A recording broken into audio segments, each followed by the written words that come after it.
Tarixdə bir çox müharibələr olub. Amma bir ölkənin rəsmi ordusunun quşlara qarşı müharibə elan edib uduzduğunu bilirdiniz? Bəli, söhbət Avstraliyanın böyük ema müharibəsindən gedir.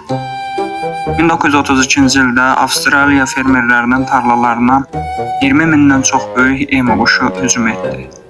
Quşlar bütün məhsulu məhv edir, çəpərləri dağıdırdılar. Fermerlər kömək üçün Müdafiə Nazirliyinə müraciət etdilər. Hökumət məsələni o qədər ciddiyə aldı ki, pulemyotlarla silahlanmış əsgərləri cəbhəyə göndərdi. Lakin gözlənilməyən bir şey oldu.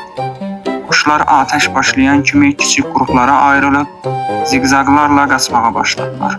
Onları vurmaq demək olar ki, imkansız idi. Bir neçə həftəlik döyüşdən sonra minlərlə güllə işlədildi. Amma cəmi bir neçə yüz quş vuruldu. Sonda Avstraliya ordusu məğlubiyyəti qəbul edib geri çəkildi və quşlar qələbə çaldı. Bəs sizcə quşlara qarşı pulemyot çıxarmaq kimin ideyası idi? Daha çox belə maraqlı tarixi faktlar üçün kanala abunə olmağı unutmayın.